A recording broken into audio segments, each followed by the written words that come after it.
Roll call, please. Kevin McCarthy here. Diane Kennedy here. Paul Stewart here. Jack Kennedy here.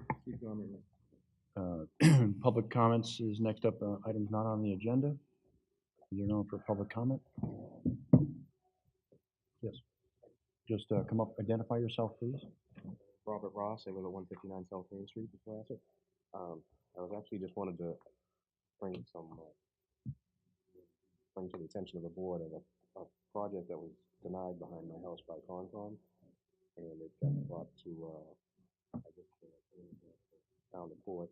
Mr. Ross, I hate to ask you this. Sit down at the Yeah, mic yeah, so sit down, everybody yeah, can use hear the Sorry. microphone. Yeah. I'm sorry. Don't be nervous, we're good. The Concom board denied it unanimously, his project behind there, and we have a lot of water problems out there.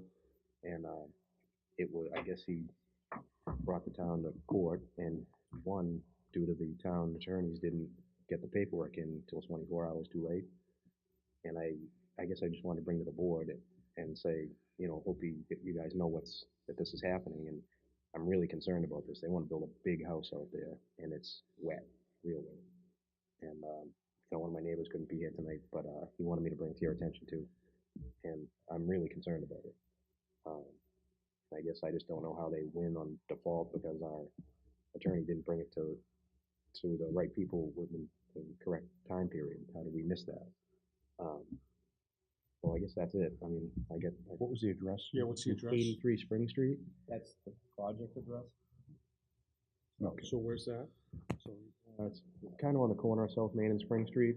It's the first land. There's a little camp out there now with a small wooden, it's like a wooden shed on cement blocks, and they kind of bring it out like there's already a house there.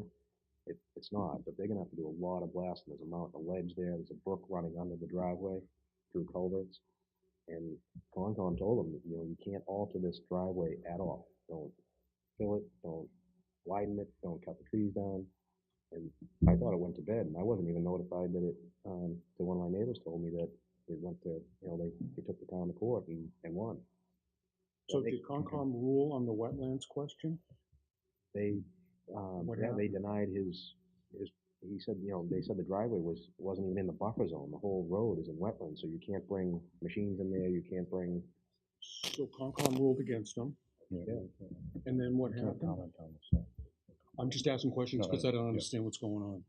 So Concom ruled against them, and then It went to court, it went to court? and Well, yeah.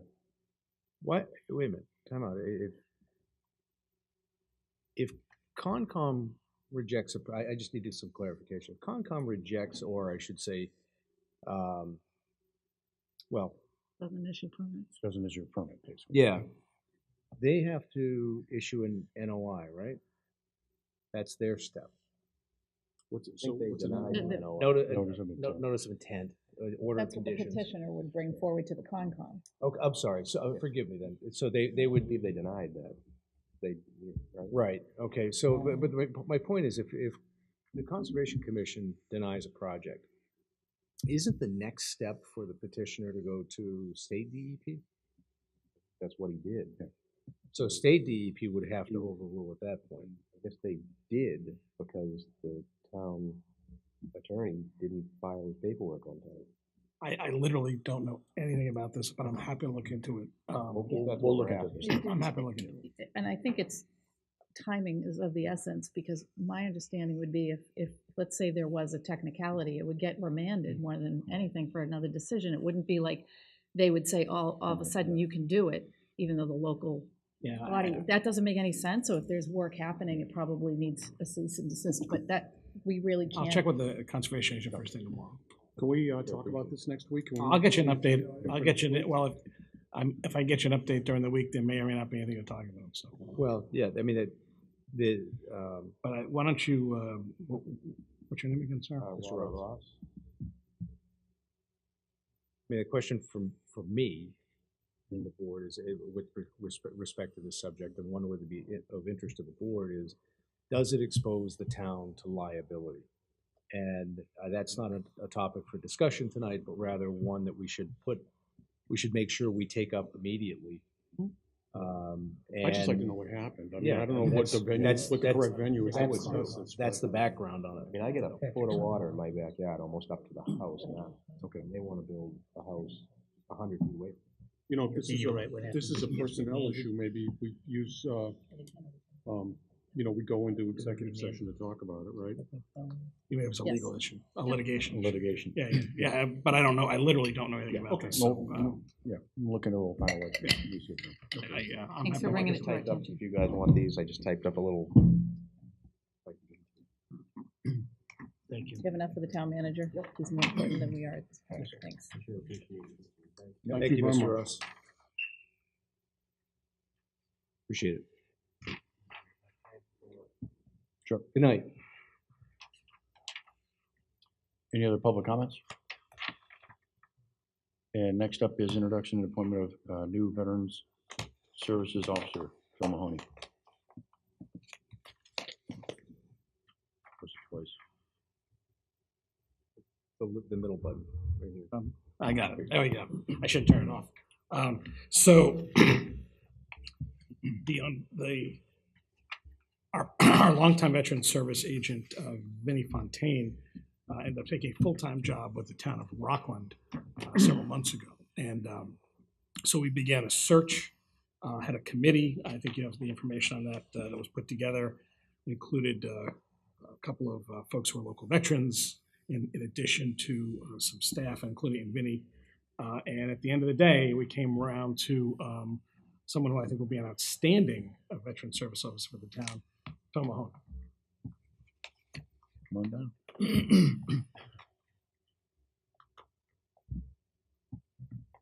So thanks for putting your hat in the ring, as I should say. I know you're from football, so thank you. Just introduce yourself to the town and let us know what your plans are. It's Phil Mahoney. Keep it 6 to 9 yeah, inches. keep it further away from you. Phil Mahoney, 24 Woodway. Honored actually to be taking on this position. It's a very important role, as so many of us in this room know, filling some big shoes from Vinnie. Vinnie did a tremendous job, someone I worked with and tried to help out a little bit here and there, but I think at this point in time, it's very important, even in a town like Cohasset, with the way things are trending, downsizing of the military, it's important to really take care of the folks that are out there serving, and also to identify those folks that have served and get them involved and make sure that they're covered properly, but also doing things for the town. It's a real talented group of people, and I'm happy to serve as their voice. Thank you. So I just wanted to mention one thing. I never served, but looking at your experience, there's a section there that you're in at one point with the Marines in Bosnia, about at the same time where we had a couple come living in our neighborhood at the time from Bosnia who fled the Civil War at the time. And they were able to go back with the help of the U.S. Marine, kind of keeping the peace. They went back in 1997, 98, and were able to set up a business. So strange things come back around to kind of connect. So I want to thank you for that. That was something from my point of view. There's a couple of very close friends that were able to go back in an area that was really dangerous to an area that was peaceful and set up a nice little business there. So thank you. So any other comments? No, I just want to say I've had a long history with Phil. He's going to be a great veteran service agent. I highly support him. Welcome aboard. Thank you. No, I've seen Phil work with folks at the American Legion, and it's always been very helpful, and that you even spoke at one a couple of years ago, and so he's, I think, very well known and will be very well received by the veterans I know in town, so glad to see that you stepped up to this, Oh, yeah. Phil. It'd be great to see you in this position. So the board has an alternative of doing a 1 or a 3-year term. I'm Yeah. sorry, no. A 1 or 3-year term. So I would ask that you consider a 3-year term. You want to go First, 3? yeah, first of all, welcome aboard. thank you for all your service over the years, whether you're at Cohasset High School, working with the students on the sports field, or serving in the Marine Corps, and now this role. So I'm very proud. I'm a very proud Marine sister, as you know, so Semper Fi and go Big Red. Okay, so ask for a motion to appoint Phil Mahoney as the Veteran Service Officer of the Town of Cohasset for a 3-year term. Second. All in favor? Aye. Welcome. Thank you. Thank you very Thank much. you very Now much. you have the Good hard luck. work of Memorial Day. 9 weeks. Your phone's probably ringing right now. Next up is events, filming Universal Television LLC, television pilot Suspicion. Come on down. So this came up fairly Yeah, quickly. this came up fairly What's recently. this all Th- about? And thank you very much for that last minute invitation to the meeting. My name is Joe Piasecki. I'm one of the assistant location managers for the Universal TV pilot. In fact, I'm actually local to Massachusetts and have worked on several other movies in the area. A few of my colleagues have worked on The Finest Hours and also Thoroughbreds. We are filming this new Universal TV pilot, which we hope would be picked up. One of 30 locations is actually here in Cohasset.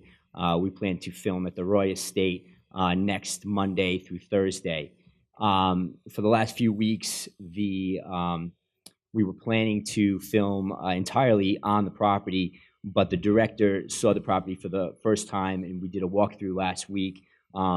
Requested if we could do a shot of a car pulling up the street, Margin Street, into the property. So that was a last-minute request, and we're hoping. I've already spoken to fire and police, and we plan on having police details, fire details. We will also notify all the residents. We'll pass out a flyer as we always do. In fact, we are also working with the neighbors across the street right now for a camera position in a driveway. So we're just asking for permission to film on the street.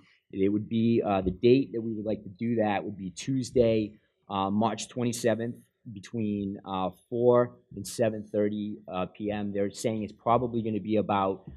They want the dusk shot. And it's probably going to be about 2 hours to actually film the shot, but just they want to give more time for a setup and takedown. But that's pretty much the extent of it. It's a pretty easy shot, and then we'll go back onto the property to finish filming inside.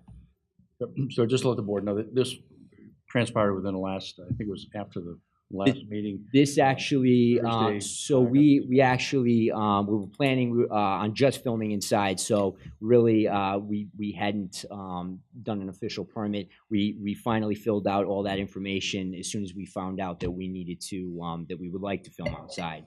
So this just came about sort of right the day before the snowstorm last week, so which kind of threw a wrench in the plans, which, looks like we have another one coming, so. Hopefully we. I was gonna say, is that gonna impact? Yeah, the I mean, schedule? right now they're scurrying around trying to figure out how they're gonna. They may end up moving the outside filming all inside. So we'll see. I guess we're playing it by ear, but we're hoping that it doesn't affect this one shot that we have for the outside shot. So the only thing just to kind of preface that is we have a bridge out. We also have the yacht club is having construction ongoing at the same time. I suspect if the weather's not good, they're not going to be. And I've been in touch with them as well, with Bill. So it's a bit of a just be aware that there's other stuff going on in town. I know there's the permit's been set up, and the police and firemen discussed with.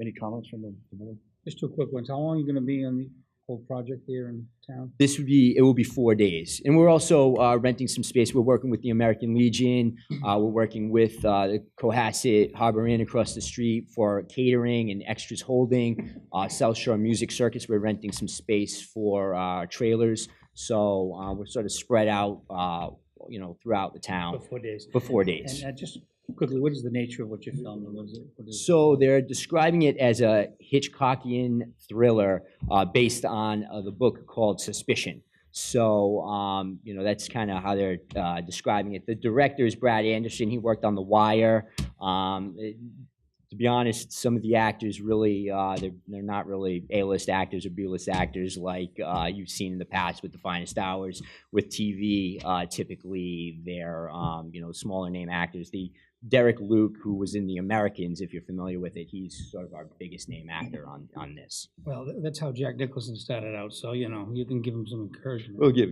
yeah, definitely. Saw him in his original Little House of Horrors. That's, The dating uh, yourself. Yeah, thank you for coming to. I Cohasset. appreciate, Yeah, thank again, you we're very much. happy to be back here, and Yeah, it's, we want to just continue a great relationship with the town, and hopefully we'll bring a bigger movie next time. Yeah. So, Great. thank you very much. Thank you very much. Yeah. Good luck. Thank you. So you need a motion? So I'd ask for a motion to approve the filming. The road closing? Is the it a road closing?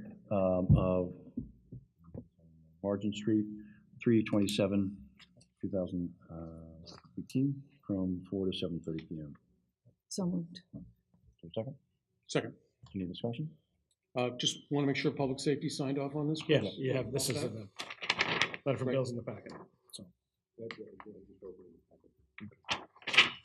Okay, any other comments? You know. All in favor? Aye. Okay, thank you. See you. Thank you, good luck. Hope for good weather.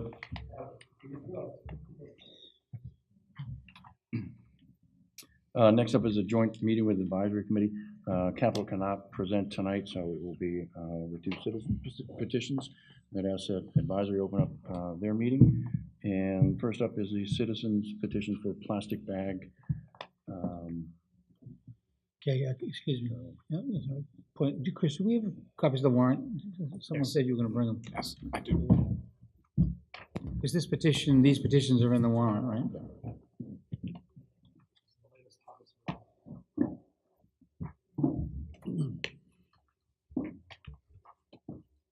It is one. Literally hot off the Yeah. press. It's a warrant. Good evening. My name is Hi. Katie Dunn, and the reason I'm here is to discuss the citizens petition to ban the use of single-use plastic bags in Cohasset. The goal of this bylaw amendment is to reduce the use of single-use plastic bags and encourage the use of reusable, biodegradable, recyclable, and compostable bags. The reason, and I'm doing this with Martha Gangemi, who is out of town, so she tried to Skype her in, but it didn't work. So, Okay. on her behalf, I'm going along. The reasons we've done this petition are many, and I will read the most compelling ones now. There are too many plastic bags. Every year, Americans throw away 100 billion single-use plastic bags. Worldwide, 1 trillion single-use plastic bags are used each year. That's nearly 2 million plastic bags used and thrown away every minute. Momentary convenience, but permanent pollution. Plastics are extremely slow to break down. Estimates range from 500 to 1,000 years. They never biodegrade, and the pieces of plastic just get smaller and smaller, turning into microplastics. Plastic bags are a major source of pollution and are destroying the oceans. The World Economic Forum estimates that by 2050, there'll be more plastic in the ocean than fish. 8 million tons of new plastic ends up in our seas each year. Plastic bags harm wildlife. They choke, strangle, and entangle turtles, whales, sea lions, seals, birds, and fish, among other species. These animals suffer a painful death. The plastic wraps around their intestines or they choke to death. Many of these animals are already threatened due to overfishing and habitat loss. Plastic bags not only kill wildlife, they end up in the food chain. As microscopic particles, plastic displaces plankton in the marine food chain. A recent study found that 25% of fish sold in supermarkets contain plastic debris, which is harmful for human consumption. Plastic bags contribute to global warming. They're made from petroleum and natural gas, and the energy used to create these bags produced over 9,500 metric tons of CO2 per year in Boston alone. And plastic bags waste taxpayer dollars in the form of waste disposal, storm drain clogs, and environmental cleanup. Plastic bag bans are proven to be effective. Bag bans typically reduce bag waste by 60 to 80%, according to Scientific American. 61 towns in Massachusetts and the city of Boston have adopted bag bans for single-use plastic bags. These include 18 towns in the Cape and Islands, South Shore towns Duxbury and Plymouth, North Shore towns Marblehead, Manchester, Gloucester, Ipswich, Hamilton, Newburyport, and many western suburbs such as Newton, Wellesley, Brookline, Weston, and Wayland. A 2011 bag ban in San Jose, California reduced storm drain plastic litter by 89% and litter in creeks, rivers, and city streets by 60%. A 2002 single-use bag tax in Ireland led to a 95% reduction in plastic bag litter there. The implementation of a plastic bag ban is not difficult. It's hard to say, but it's not difficult to do. Overwhelmingly, cities and towns that have experience with a plastic bag ban have had a positive experience. The petitioner in Weston interviewed officials in Concord, Marblehead, Newburyport, Northampton, Newton, Great Barrington, and Brookline, and found overwhelmingly the implementation costs have been minimal. Volunteers have been active in implementation, and compliance has been excellent, and there are no reports of economic hardships having resulted. Both national chain stores and local businesses have all complied with the ban in other towns. Based on other towns' experience, we recommend creating an implementation task force of volunteers to work with the town manager and whomever he deems appropriate to educate retailers and consumers. And for retailers, we'd recommend giving them a packet that includes exact guidelines for the bylaw and provide them with point-of-purchase materials they need to execute the bylaw with their customers. These could include posters. Here's a couple from other places. That's one from Hawaii, and here's one from Northampton. We give them stickers to place on counters near point of purchase. Give them small flyers to hand out to customers and place in bags. You could do tent flyers for countertops and checkout areas, and provide them with lists of resources for reusable, biodegradable, recyclable, and compostable bags that are in compliance with the new regulations. And for the residents, we recommend that the task force would write regular articles in Mariner for the first couple of months, laws in effect, explaining the new bylaw, and educating the people of Cohasset about plastic bag alternatives. It should be easy and pleasant for people to comply, and it should also make them feel good that they're making a difference. Also recommend reaching out to the nonprofits in town like this PSO, CEF, CSCR, high school sports team, sailing club, Boy Scouts, Girl Scouts, etc., and recommend that they do they sell reusable bags as fundraisers, and they could put their logo on them, and it would sort of be a win-win. As far as compliance, the same task force or different volunteers could help the town manager, Department of Public Health, police, and other enforcement officers to ensure that retailers are in compliance. This be worked out under the direction of these groups to ensure a smooth, non-punitive, friendly transition into compliance for retailers. And that's the end of the presentation. Any questions? I have to ask, what has been the response from the retailers with respect to your petition? The chains, like the Stop and Shops and all, they've had to do it for lots of other towns, and they're different. Not all the bylaws are exactly the same, so they've had to piece it together. And the manager of Stop and Shop said, "You're the customers. We'll do whatever you want." So they've had to do it, and they will do it. We haven't talked to a whole lot of retailers, but like Darylyn's bags are already in compliance. Outside In are already in compliance.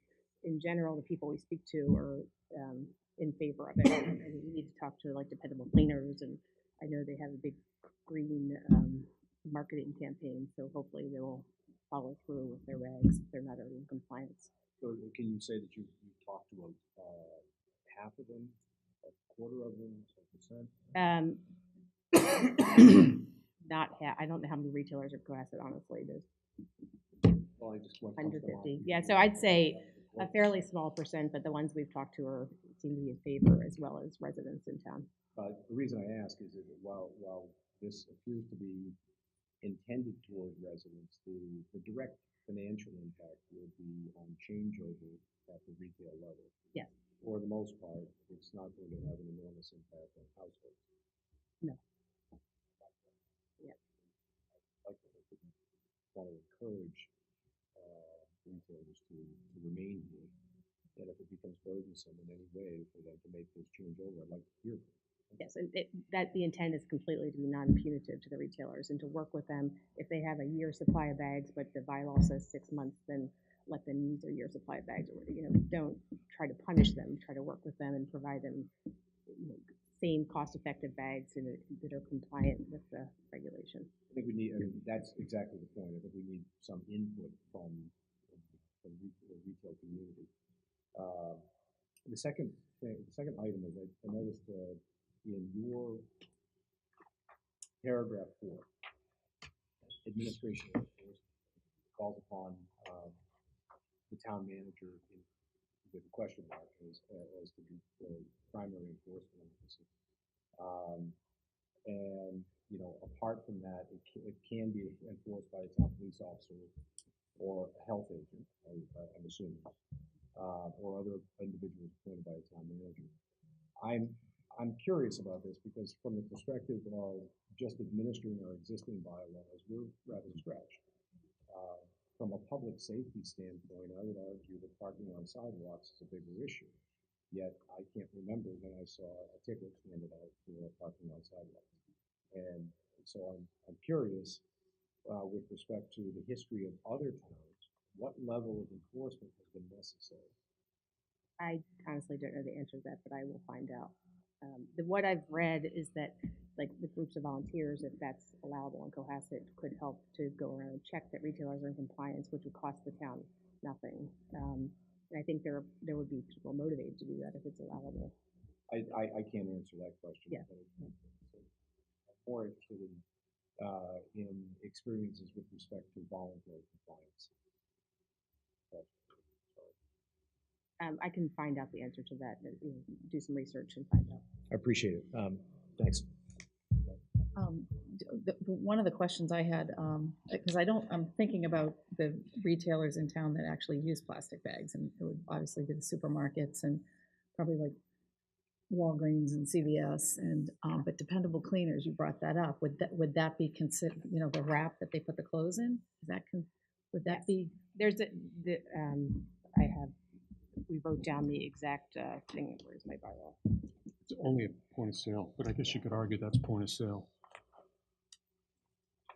You know, the CEO of Dependable Cleaners lives in town, so Yes, she, I would think, is probably the easiest first conversation, just in terms of Yes. that particular impact, because, you know, what then do you go to? Because it's a little different than the bags that we all carry, the reusable or cloth bags or something in our Yes, car, but the Dependable Cleaners is a little bit of a different. Could that be bought? So if you were to pay for the sleeve that goes over the clothes as a penny, let's say, would that obviate the bylaw then? Because you're buying it, it's not given as a carry away? So in other words, you've got at the point of sale, you've got a plastic bag, but Yeah. let's say you show up, you don't have a plastic bag, and there's one there. Can you buy the plastic bag and say, I'm carrying this because I bought this? From any retailer, or are you talking Yes, about? any Well, most retailers currently do have bags for sale, reusable bags for sale. But let's say Dependable Cleaners, because that's the one that's got the, you know, the long sleeve bag that you're gonna want to have your clothes under. Yes. Can you purchase that from them? Not sure. I think what you're saying, as opposed to them giving it to you, if you pay something toward it, Right. that's not covered in this bylaw, so I don't think that would be something we could implement with It's a- respect to this without. It's a common system. There are communities in Maine where if you show up and you don't have a bag, Right. You're paying. Yeah, you can right. pay. Cambridge is like that. You have to pay All down the south, So cities, too. I think, could automatically do it, and I don't know specifically from town to town if the rules are. I'm just wondering if that would overrule the bylaw because it's a purchase as opposed to a bag that's given with the purchase. I mean, my understanding is that retailers can decide whether they want to charge 5 cents a bag or 10 cents a bag, or currently the cost of bags is already in the cost of the product. So I believe that they can charge and tell people bring a bag or else you get charged 5 or 10 cents per bag. But again, I don't see that as a material discussion to this particular bylaw as it currently is written. You know what I mean? Like that could be something that gets amended, but right now this bylaw would no store, it basically says no store in the town shall provide any customer a plastic checkout bag. And we have the definitions of all the different types of Right. bags in the bylaw. Yep. So the dry cleaning bag is That's the product only bag. thing I would really like some information on. I'm generally very much in favor of this and think that the impact, the ultimate impact is well worth some hurdles that we might have to go through. I worked in Watertown and they just implemented it And it was really pretty smooth, even for some of the small, like what we would call a bodega, these small little shops, just immediately said, sorry, I can't give you a plastic bag. And they had paper bags, or people just said, oh, I'll put my stuff in my bag. So I've been part of that turnover as a customer, and didn't see any real, any real issues, frankly, even for the small business owners. I'm in favor of using paper when you can and not using plastic, but I agree with Diane and Steve. I think we need to hear from the retailers in town. And I guess my questions to Chris is, Chris, are we going to take responsibility for having some of the retailers come in and talk to us about this? I mean, I think it'd be nice to hear from Walgreens and Stop and Shop and Shaw's and Dependable, and maybe, what's the other one, the other cleaners down on 3A? Oh, Coastal Clean? Coastal, but there's, The big one, the franchise over by Aveni. CrossFit. Aveni's Aveni. gone. Aveni's gone. No, I was also thinking, likewise. like, Oh, liquor stores and, Lapels is the big one. Right. Curtis Liquors and those type of Buttonwoods, people. Curtis. Oh, and Curtis Liquor too, yeah. So, just. Is that our responsibility? I mean, I'm asking the question to everybody. I mean, it's a citizen's petition, so we can ask them to come in, but It was our It's gonna be on the- intention, and we did this sort of late in the cycle, so we didn't put it in until the very last deadline. Our intention is to talk to as many retailers as possible, and we could report back to you if that's easier, or you could have them in. We would like to have them completely on board and not have anyone feel like that this is a burden to them. So that's the intent here. What we could do, as we've done similar in the past, is we could invite the retailers to come, put this on the agenda for 10 minutes and listen to them in our next meeting. And when you do that, if you really want to cover it, you can say in this section that, we're going to discuss this subject, and any any retailer that uses is invited to come to the meeting, and it's on there for 10 minutes. And so everybody will then have begun public notice, and then we can sit and listen to them. The benefit of that would be, I think as Paul was saying, that was essentially for our vote in terms of whether we'd be supportive of this or not, because it's going to be on the warrant anyways. But that's a way we could do it, and do it in 10 minutes, and we could listen to whoever comes and then make our decision if that's what we're going to do. yeah, and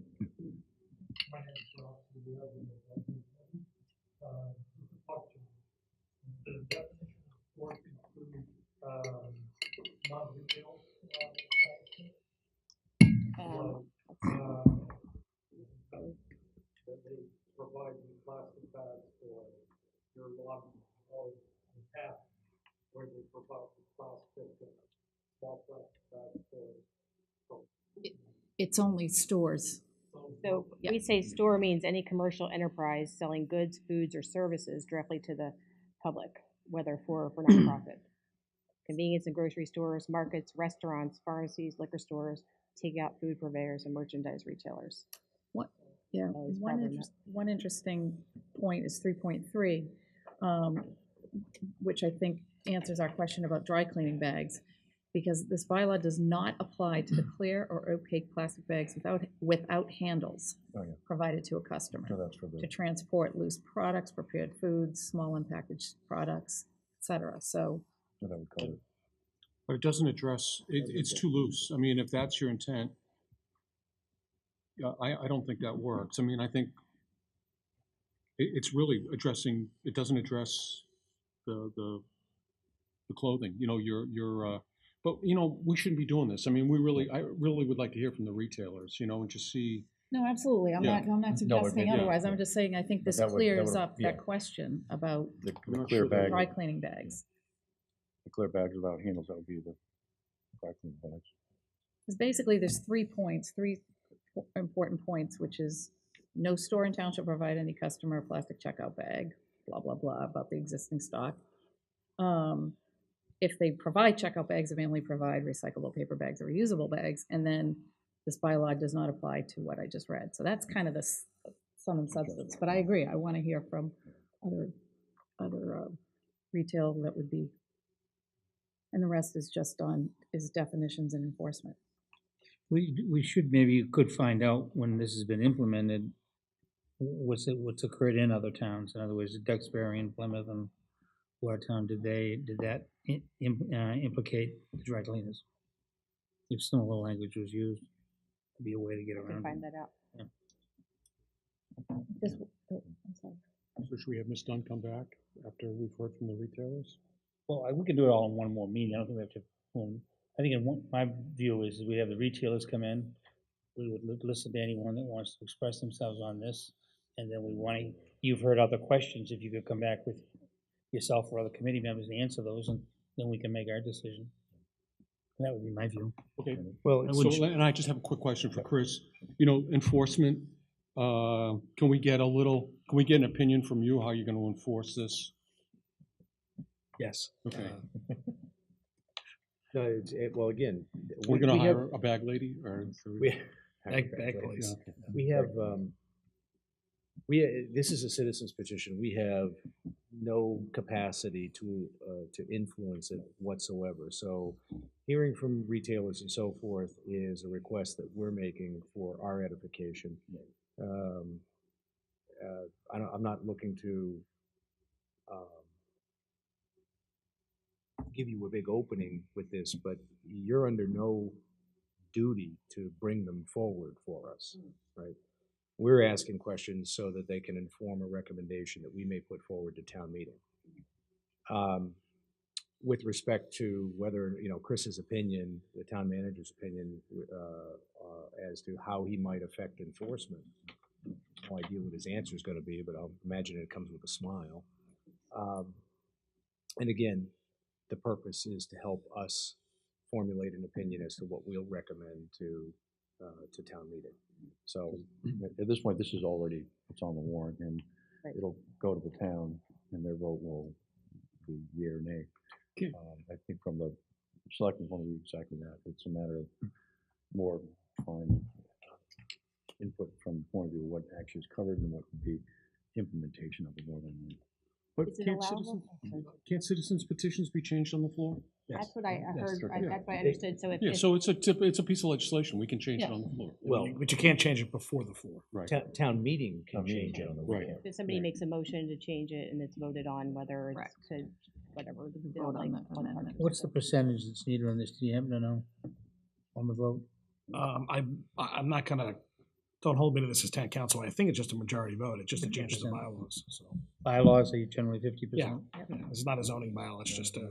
A question about the wording, of the definition of plastic checkout bag. Yeah. It means that there's something missing, it's maybe Where are you reading from? The definitions up front. Page 25. definition of plastic checkout bag. It means a plastic checkout bag that is less than 4 mil thick, et cetera, closed parens, or smaller paper bags shall contain a minimum of 20% post-consumer recycled content, another closed parens, visibly displayed. That whole last section doesn't seem to me, it's like there's something missing. That's not what it reads on the thing that I have, I don't think. Your petition doesn't read that? I'm not sure, that's what I submitted. Includes plastic bags that might be biodegradable or compostable.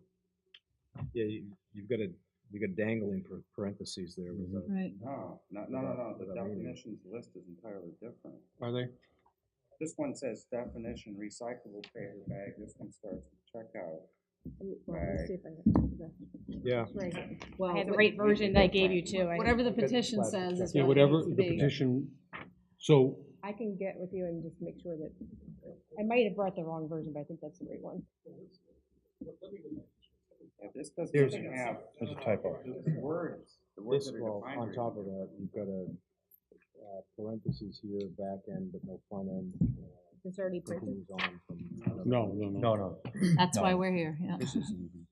But if there's a typo, then it would have to correct for the printer. This is the term plastic checkout bag here, but that's not defined on here. Single use plastic checkout bag, checkout bag. Yeah, the warrant is not correct. This Does not says accurately plastic checkout. reflect, because it doesn't mention anything about the ASTM Yeah, there's- D6400.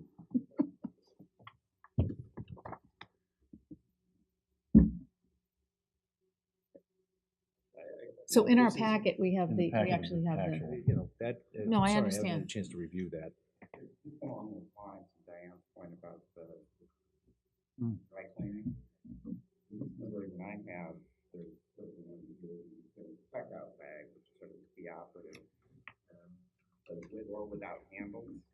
Yeah.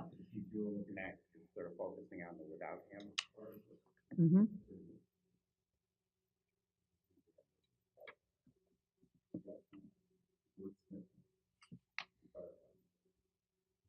So the way the citizens petition reads, yeah, that would be cleared up. And it would, what I said earlier about dependable cleaners would go away because it does say with or without handles in the definition of a checkout bag.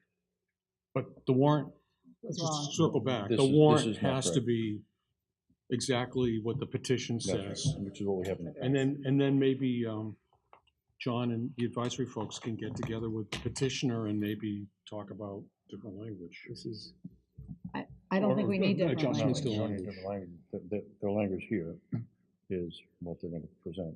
Right, but I'm saying if there's suggestions, I'm just trying to help the petitioner a little bit. If there's suggestions as to how you want to modify the see. citizens petition. just point of clarification here. Katie, I'm in the packet, I see the cover page with your signature on it and the signatures prior to that. And the petition as I think you have in your hands. So under definitions, for example, you use the, in the phrase compostable plastic bag, we first see the mention of ASTM D6400 as a standard, okay? Which of course doesn't show up in here. So my question is, where did this come from? But it shows up here, it shows up on mine with the That's definition. the point. Oh, okay, That's that's the not on point. there, yeah, okay. Right, and that's the reason I'm asking the question. If we're sitting here looking at Article 25 and the documentation is incorrect, my question is, where does this one come from? Right. So, But go to the packet, and that's the one. that- no, I know. I've called it, I've got the packet up on the screen. So it's much clearer with the citizens petition. Well, I'm glad we're finding this out tonight and not on the floor town meeting. Any other comments? A question, oh, can I email you the responses to those questions, or is that to be presented in a public Whatever you meeting? like, if you want to. So it's okay to email Sure. to. Yep. Check for whether or not there's financial implications. And in the version that we have there, it's in wording that. So, not simply because these are financial implications checked off on the petition. I did not see that, we didn't know that we were supposed to, that wasn't something that we were told to do. I'm sorry, so what was it? Is there a financial implication? To the town? To the capital T town? No. Well, there potentially could be, yeah, but. I this is- would, but I this mean, I is would a think the citizens petition, so- enforcement and the providing the materials to the retailers for their point of purchase displays would be the main costs. The town, so if enforcement is cost. Right. That should be noted. But if Right. there are volunteers that would help enforce it, which But there it are wouldn't many necessarily need to be. towns, then Doesn't necessarily need to be noted in the petition, because the petition is not necessarily discussing the cost of the town. That would be informational at town meeting floor. we weren't asked in the petition or didn't see the check thing that you're talking about. That wasn't something that we were aware of when we were doing it. You don't necessarily need it. Not legally, at least. You can put in informational purposes, but legally, if it's a citizen's petition, it's all yours. We do everything right. Any other comments? So I just want to make sure, we're going to take this up next Next meeting. meeting, again, yeah. Okay. And you should come back, I would suggest, when the retailers are here, so that, you know, your group can answer any kind of dialogue, right? I think that was Katie's question to the chairman, was whether or not she needed to come back or she could email the responses. I mean, if you want to, you can just email the response. But you're welcome, welcome to come back. You know, Okay, this when- may be answers that be done on town meeting floor as well, that come up between then and now. Yeah. I mean, it'd probably be helpful to you. Yes, Yeah. yes, Do it definitely. here. That was our intention, to talk to as many as we could, and we have I mean, it not. may be helpful just to be here, just to You hear know, what when we talk with the retailers, you might want to. Oh, yes, yes, what the definitely. retailers' comments are. Yeah. So you can have a proper response. Chris, you do for you your have- time. Thanks, Thank you. Katie. Thank you. Thank you very much. Do you have an easy way to disseminate information like through the chamber, just to get it out to retailers that we will be discussing this and would love any of their input at our next And meeting? Rotary too, you know?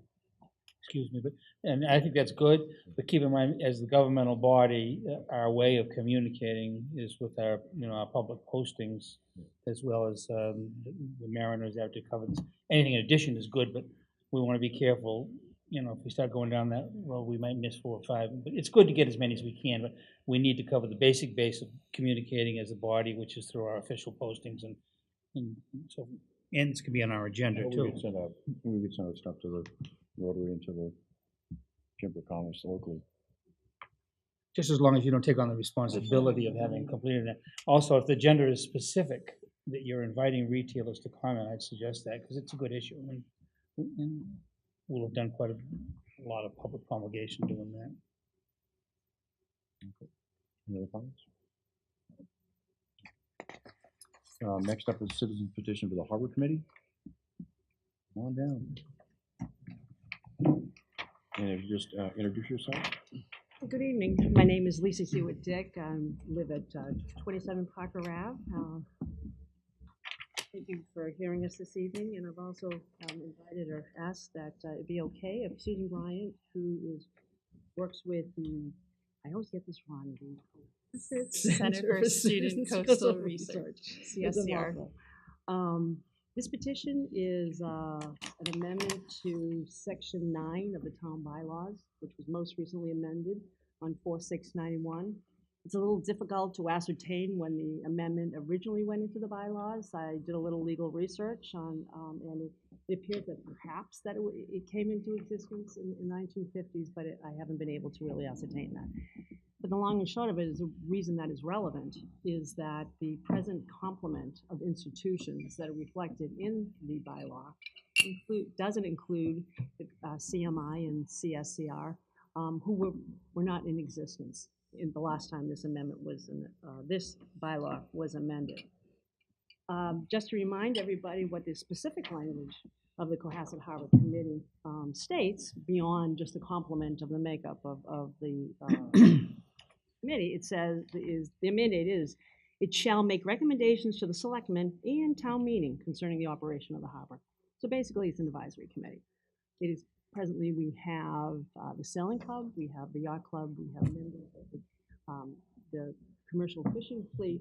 We have a couple of open independent members that are appointed, etc. But CMI and CSCR are not on there. And as you all know, I think many of you have either been members or have taken part of with the wonderful programs that both CMI and CSCR offers. As you know, they offer many programs for children that provide access to the community and the water community. I suppose Susan could speak more authoritatively about what CSCR does, but I can tell you that as one of the members that originally started the program, it has been doing some great work for the harbor and quite frankly for the town of Cohasset. And so I have attended every single harbor meeting as just a local person, citizen. I worked with, spoken extensively with Tim Davis about the option of adding these two, who's now the chairman, as you know, adding these two entities. He tells me he's in favor of this initiative. We also talked at length about and most recently even I received an email from him today concerning that. In addition to that, we spoke about the subcommittees that they're putting together and the fact that there was a lot of work to do going forward. And I offered our help from some of the expertise that of some of the members at CMI and the experts at CSCR to maybe help with one of those subcommittees. He's on vacation right now, lucky guy. I told him to bring some warm weather back from the Bahamas for us. And the most recent email that he sent me today was, this is great. It would be wonderful if both CSCR and I'm paraphrasing, and I can share the email with you. But in essence, he was saying this is a good idea, and I'm glad that you're on. It's an easy amendment. It's simple. It's 3 words. It's not complicated like the other amendment that was filed earlier. it's fortunate that. And I used to do a lot of drafting as chief of staff of the Judiciary Committee, so it was kind of fun to do this again. I hadn't done it in a while. Basically, it's to strike 9 and add 11, add 2 more people on the complement. I don't know if you want to add anything, Susan? Just that it's been a pleasure to attend the meetings and participate and share some of the research that the students have been doing and how it relates to the Harbor Committee's plans as well as some of the other initiatives that are going on in town. And you are all invited to the April 25th Stakeholders State of the Harbor, which a bunch of you have been to before. I don't know if anyone has any questions of us? No. There's a couple of things. First of all, what's the basis? Why CSCR CMI? Well, I think that when you look at what the mission of the Harbor Committee is, and the most recent securing of this wonderful grant to put together a master plan for the harbor, I think that the other members presently represented on the committee all bring a lot of great expertise and input. But I think the expertise and input that can be brought by members of CMI and CSCR are a little different. And I don't think that, and I know there was some hesitancy when in early conversations I've had on this, about even using this vehicle, this citizen's petition, to go forward. And I think that that's too bad, because I think it's there to be used, with anybody, and it's quite frankly way up in the first section of our bylaws that this is the way you amend a bylaw by citizen's petition. It's kind of fun to think that anyone can do that.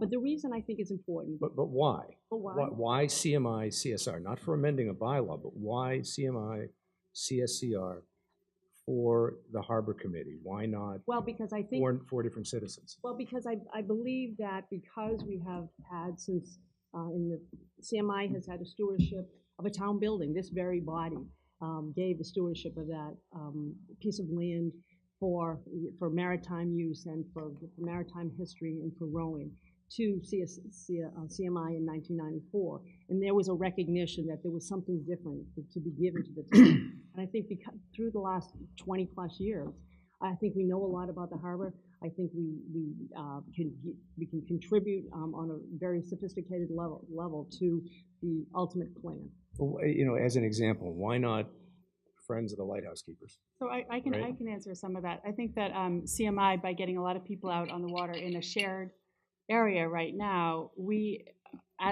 so I cox at CMI, so I'm out there leading people and introducing them to being on the harbor and introducing them to interacting with the other people on the harbor. So as such, I make sure that people understand that it's a shared resource, that we respect the lobstermen, we respect the harbor master, that we do what we're supposed to be doing on the harbor, and that we keep it friendly down there.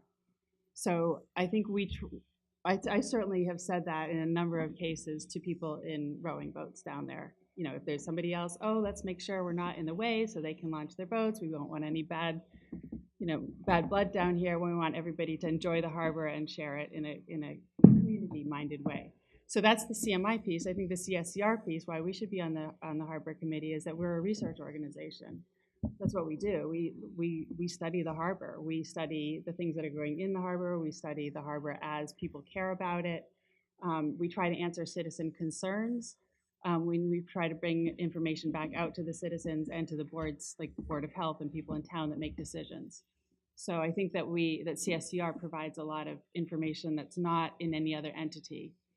So would you say that? And I also would say that in the same fashion that you presently have the other institutions, the two sailing institutions represented, because of the long history of having stewardship of it, that this group also brings the same sort of addition to this discussion. So if I may,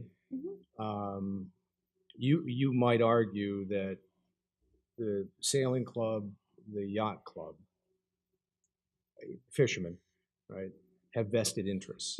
And CMI, CSCR both have vested interests. Well, I wouldn't really go there, and it's interesting because I wouldn't talk about vested interest, and that's why I didn't want to use the term stakeholder. Maybe if you'd allow me, a poor choice of words. Yeah. Stakeholder? No, I'm saying is I didn't want to use the term stakeholder because I think that can be misconstrued too. No, what I'm saying though is you have a uniquity to offer, right? That's what I'm hearing. And so my challenge to you is this. we actually had discussions with respect to the construct of the Harbor Committee prior to the study being undertaken, but actually held off from making any recommendations for changes until we heard what the study would come back with. Frankly, I'm a 20-year member, was a 20-year member of the Yacht Club. I was a 5-year member before that of the Sailing Club, and I hope to rejoin if they'll have me. And frankly, I really don't care if they have a spot on the Harbor Committee, personally, because I believe that the harbor is best administered by the population as a whole. And if that were the case, no, you may look at me like I'm cockeyed, No, that was but not- but my point is the only entity that frankly we absolutely must have on that committee as a reserve spot, in my opinion, is the fishing community, because without them, we're going to be taking care of that harbor without any help. And so that's my opinion, and I come back around to it. Now, this isn't an affront to or an attempt to cut off the membership, but I think about it from the perspective of those folks that are around the harbor. Your two organizations have made an indelible footprint on our waterfront. And I mean no disrespect for any of that. I see a proposal that says, let's expand the committee to 11. 9, I think, is hardly workable.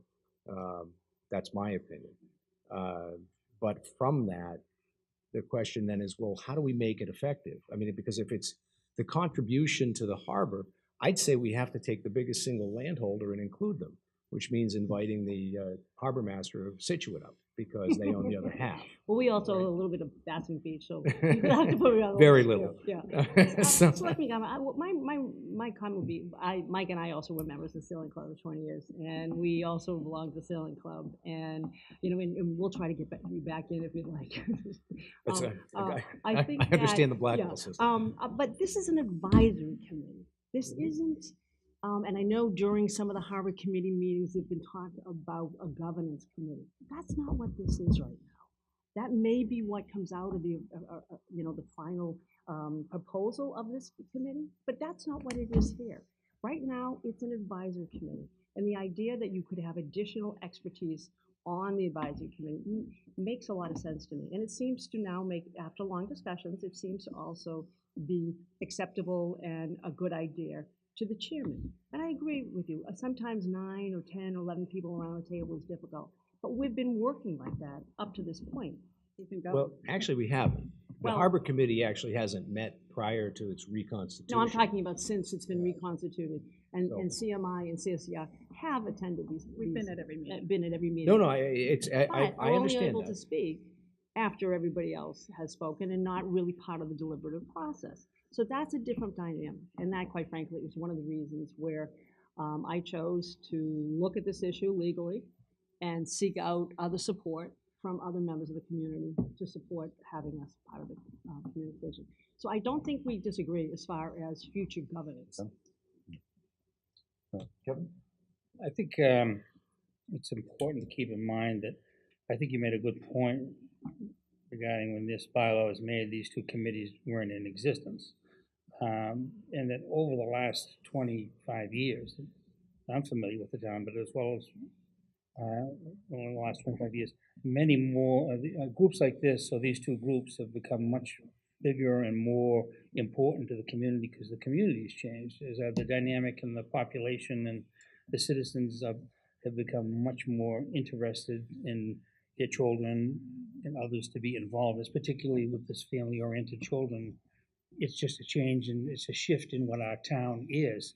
And that I think that is a compelling argument to have that kind of representation on a board like this now, because the bylaws reflect the town as it was decades ago or a couple of decades ago. But this reflects much more, or adding these two positions adds much more to the family-oriented, children-oriented program, recreational use of the harbor that's grown quite a lot, even in the years that I've been here. And that kind of flexibility is something that we should have. The second thing is, having served on committees, as a number of us have, if you have eager citizens who are skilled and who want to get involved in a committee, particularly one that's only advisory, I mean, it's kind of a no-brainer not to take on any help from a Cohasset citizen, especially reputable groups like this that want to pitch in and help, you make room for them at the table. The third thing is I may have the same penchant that you do have about citizens petitions, and you were right in what you said there. I feel the same way, but you might also point out to people who question whether or not a citizen petition is ever a good route is that that's the First Amendment of the Constitution of the United States, and there's a good reason for it. The right to petition your government dates back hundreds and hundreds of years.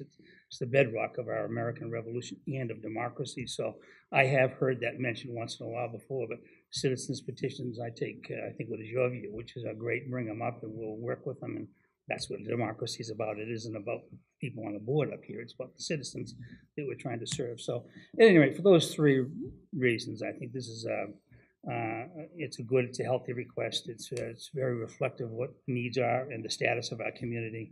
And I think everybody can work together very well on this, particularly since I know the chairman is willing to have the assistance too. So those are my views.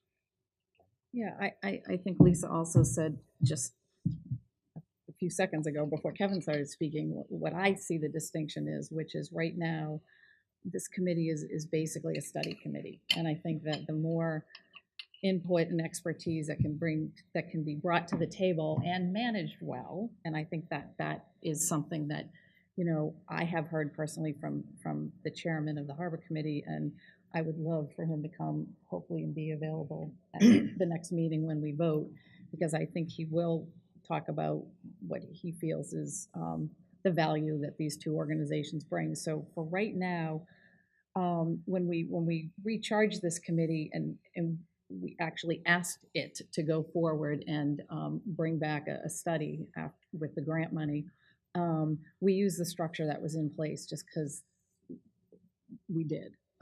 And so now, with the amount of work that needs to get done and the expertise that you both organizations bring, I think I have no problem adding these at this point. I do foresee, and I had thought that maybe another way around this, but I do see the governance of the harbor, the management of the harbor, the ultimate harbor committee being a recommendation of the study that comes out. So, and I think it'd be really quite fascinating to hear after, I presume, 18 months or 15 months, lots of open hearings, lots of input, lots Right. of looking at other institutions Right. and other towns and see what they do. Right. And quite frankly, it would probably make more sense not to have any of the institutions part Right. of that governance. To Steve's point, I've done a lot of structural analysis. I mean, I'm the general counsel of a state agency.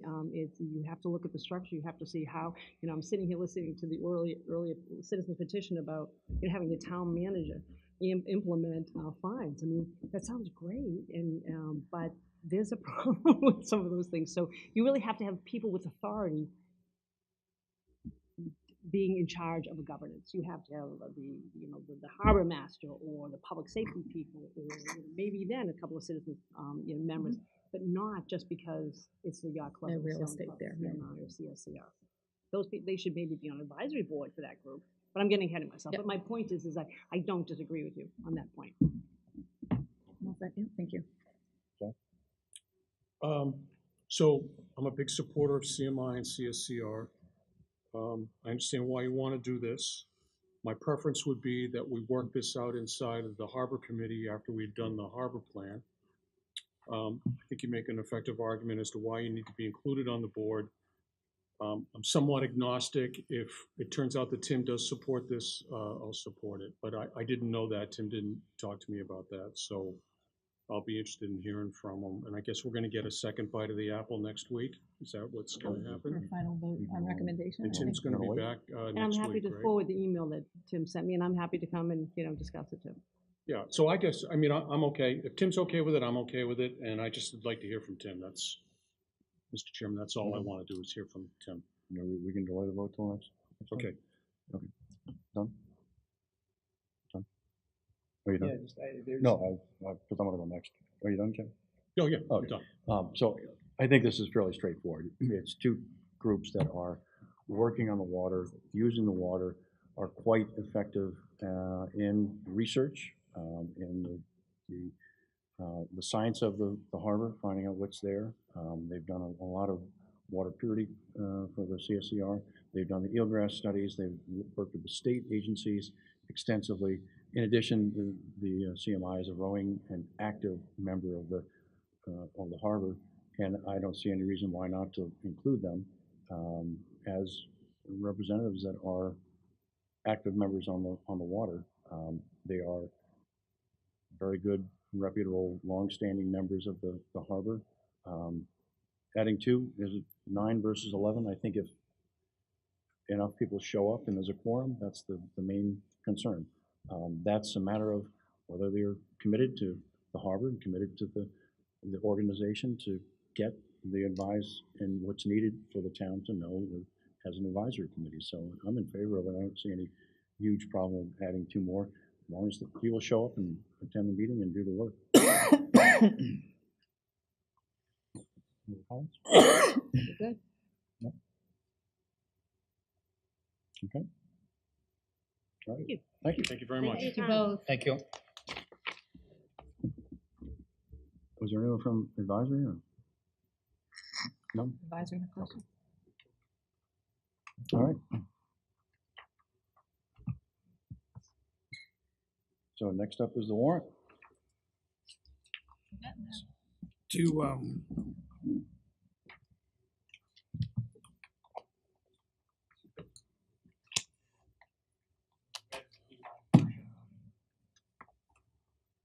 That's the one we got last week?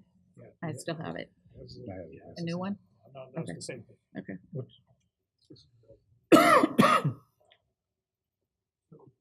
VOTEC. This is Article 16. I'm going with a lot of.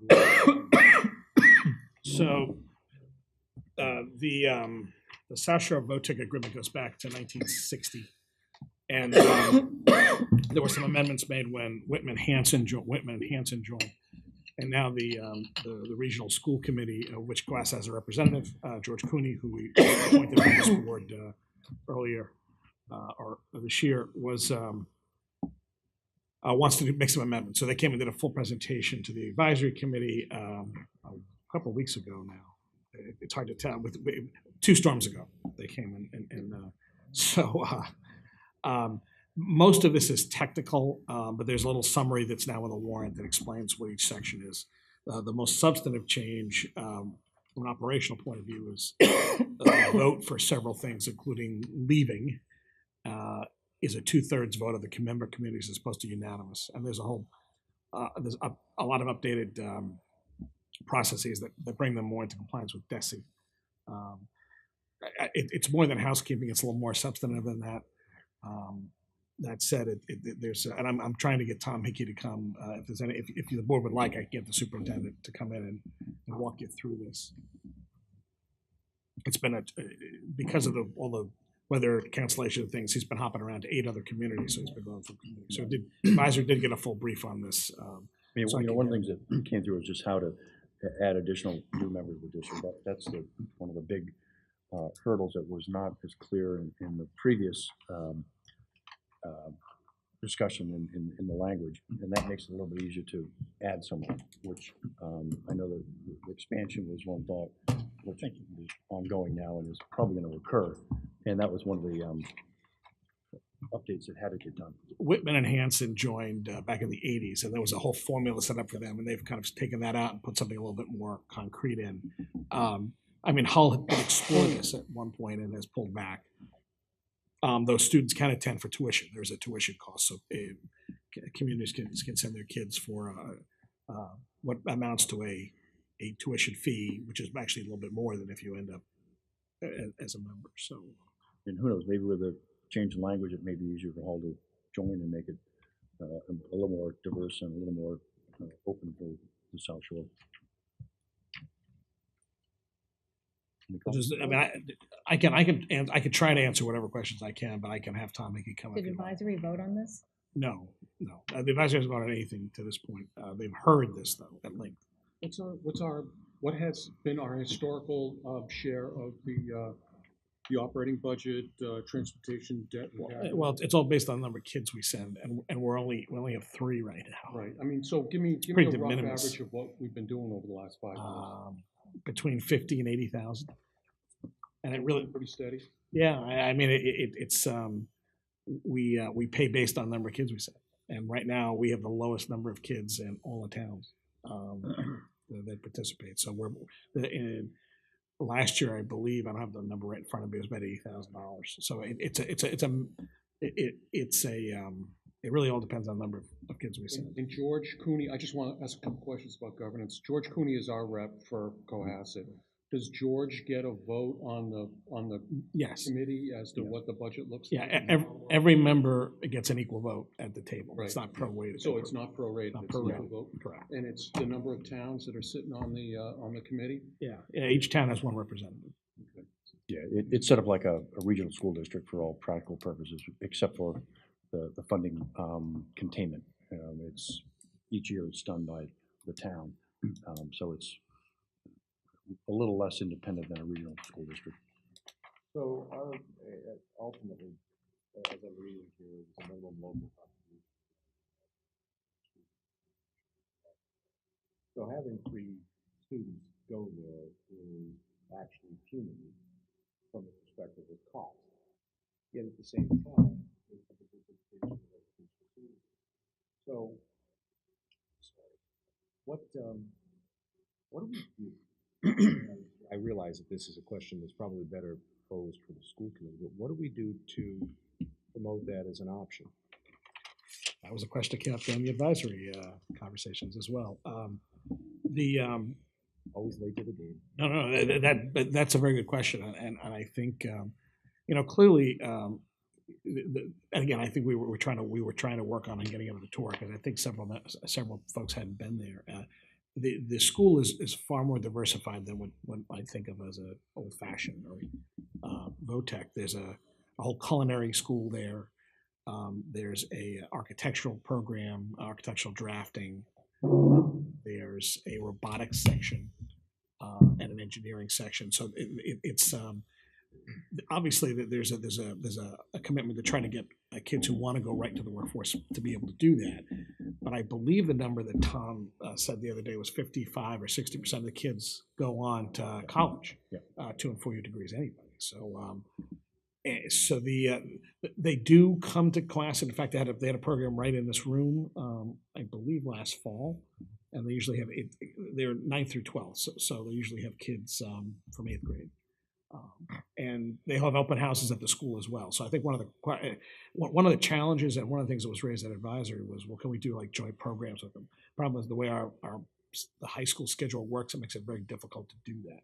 Because they run on a period system and we have the block system, so it's very hard to have kids shuttle back and forth if there was some kind of joint program. There could be opportunities for summer programs and perhaps extracurricular programs in specialty areas. And I have talked to Tom about the superintendent about partnering here in this very building. They have a cosmetology program, and again they have a whole culinary program. Maybe do some cooking here. So it's something we've talked about, and it takes time to gear that all up. And I believe the dais that you all usually sit at Town Hall was built at the VOTEC a number of years ago, and they've done work on a number of other projects. They have a very high-end metal shop and a high-end wood shop, and they have a very high-end mechanic operation there too, more traditional set. They also have an incredible printing program there. Yeah. They have a small nursing, pre-nursing program that's there. They have the automotive, they have the welding. There's quite a bit there that, and they have usually they'll have an open house at the high school for students that want to have experience that is not necessarily Cohasset High School. So I think we do. The superintendents, our superintendent there, is talk regularly. So there's no effort to keep people from knowing about the program at all. Well, I don't think that's the case. It's really more. It's the opposite. It's interesting. I have one of my children who expressed an interest in going there, and she was discouraged by another family member because, well, that's not college track.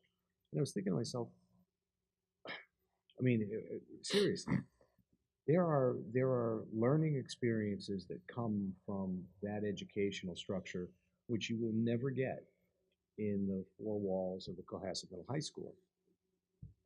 It can't be offered within the structure. right?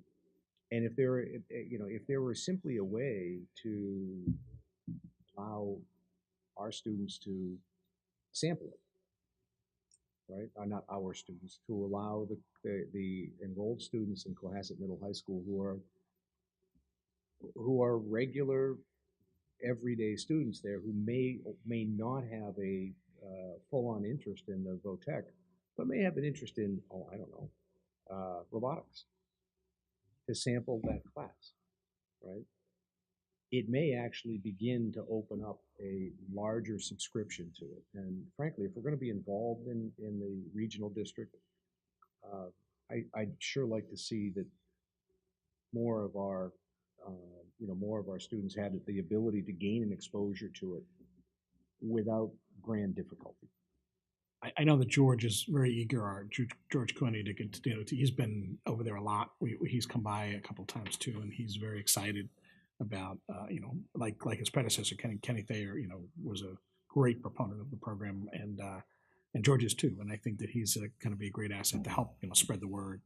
And we're absolutely open. I know Tom is absolutely open to any kind of partnerships we can do. I might be, considering that we have a TV station, it might be great to maybe to have Don and this group over there and film something and show. I mean, it might be a way to get people. So we can talk. I'll talk more to Don about that. And I wish it was again. It was raised at advisory because the scheduling doesn't make during a day as easy because of the block versus the periods. So, as a two-time graduate of VOTEC, I took welding and auto body. They have a full course program at night. And so, and it's very reasonable, and the kids could all have access to that stuff. And adults too, right? Adults, yeah, it's adults. It's a whole mix of people that go to it. I just had one question about where the money comes from. Does it come from the general fund or does it come out of the school budget? It comes from the general fund. Okay. But it comes above the line. Above the line, right, but it's still out of the general, it's not out of school. So it's not like a charter school type charge. Okay. Anything, was the advisory have any Comments on comment on this? I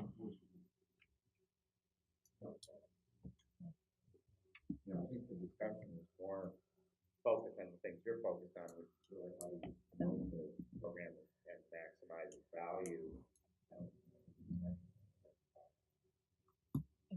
article.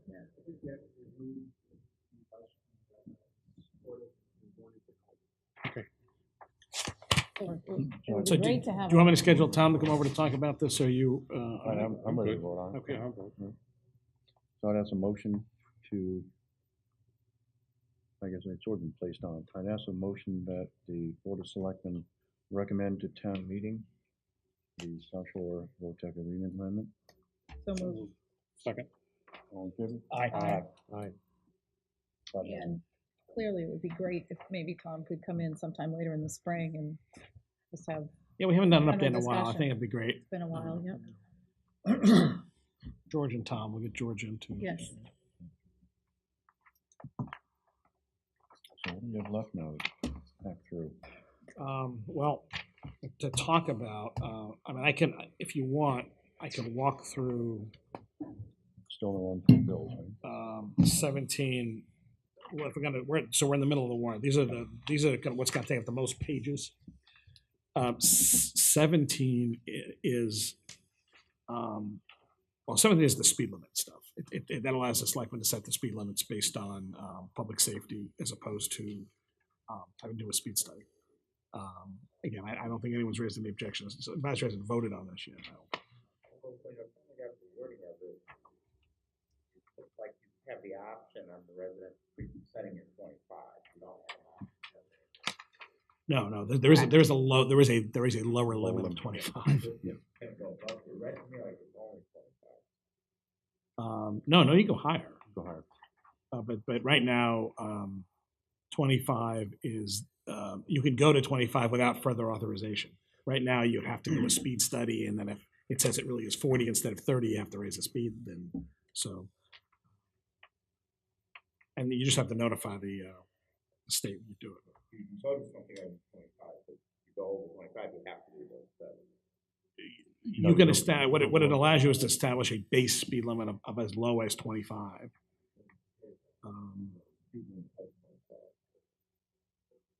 That is as low, except in school zones, as you're allowed to go. And that's become, that's a densely populated residential speed.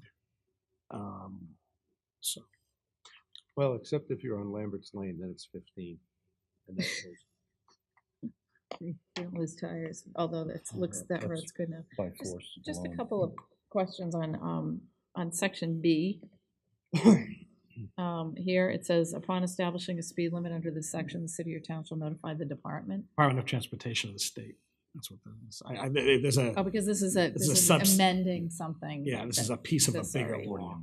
Okay, and then, I'm not opposed to this at all, but I do foresee, we had some neighbors come in a couple years ago. It may be something that the board then wants to, because I think it would be up to us.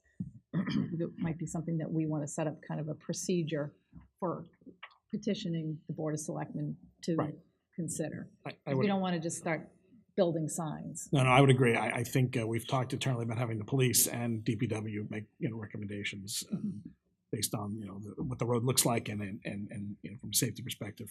We have a traffic safety officer. So all this does is allows to set the limit 25 or above without a speed study. once State again, speed study. I'm not making a joke when I say this. Posted speed limits on Lambert's Lane, because I travel it a fair amount in the summer, are 15 miles per hour. Okay. Does that come? No. That would not be allowed under this, right? And so the question is, if those have existed for years, and I know they've existed for at least 18, do they come down? Can I try to answer it? If, I would think if it's legally posted at 15, then it must have gone through a traffic study. Well, listen, legally posted apparently is an open question, because legally it was, all this time it was a public way, but no one ever really knew. Right.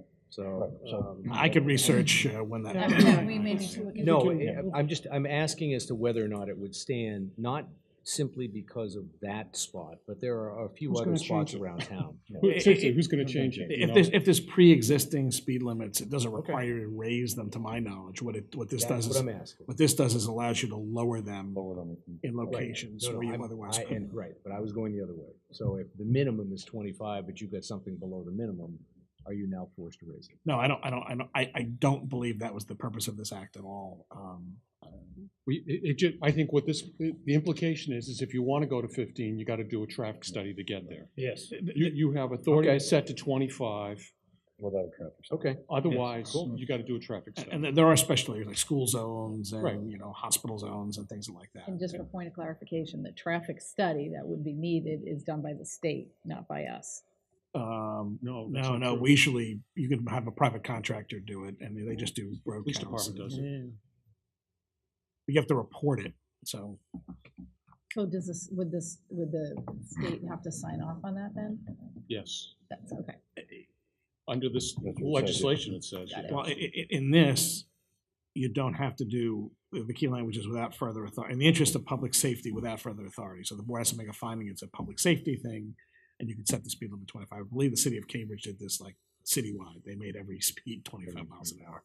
By the way, it does not apply to state roads, so this does not apply to 228 or We're still 3. going to have 4 speed limits on 3. Well, we're still working on that. So there's still an active effort, and it's on the repair program is 3 years out right now on the southern end of the road. So the goal is to standardize the speed limits and. Traffic calming, okay. I'd ask for a motion to recommend to town meeting acceptance of Chapter 90S, 17 of the general laws to town meeting. So moved. Second. All in favor? Aye. Article 18 is the recodification of the general bylaws. So 3 years ago, there was a funding for a complete recodification, which makes the code zoning, the general bylaws and the zoning bylaws one big code. Zoning becomes section 300 dash whatever. So the numbers don't change, but there's a prefix code on it now. So what had to happen was there was a look for consistency and readability and whether there's any kind of conflicts. And so what follows here is the changes. And this went through review by staff, the clerk, the bylaw committee, by the way, has looked at all of this as well. And I just confirmed that with Carol today. And then council. We went back multiple times with council. So Bob and others in the building department looked at all the zoning stuff, and I helped Carol looking at the general stuff. And so there was an effort, a decision made not to make any substantive changes. So where there are changes, they're all, like, for example, if you look at the very first thing, section 3, there's a section repealed because it repeats twice. So it's already covered by another section of the law. The Mass General Law standardized how it's referred to throughout. Some language changes, I'm not. If you want to go through all this, I would recommend you just give it a read, and I can have Carol come. But this has been fairly well vetted, and it's really, I hate to call it an administrative bylaw because it's an article because it's so long, but it really is just. It makes it easier to search. It makes it easier to codify it, and there's no substantive changes aside from remuneration and other things that are in there. Anyone have any questions about it? Nope. No, I'm good. I'd ask for a motion to recommend to town meeting Article 18, recodification of the Cohasset General Bylaws. So moved. Is there a second? Second. All in favor? Aye. Eli? Yes. Article 19 is the same exact thing for the zoning bylaws. As you see, it becomes chapter 300. So, and the planning board has had its hearing on this and reviewed it, and they've recommended approval by a vote of 3-0. So, okay. So I'd ask for a motion to recommend to town meeting Article 19, recodification of the Cohasset zoning bylaw. So moved. Is there a second? Second. All in favor? Aye. Okay. So Article 20 is still pending second hearing, weather permitting, tomorrow night. So the planning board is hoping to continue its hearing tomorrow evening.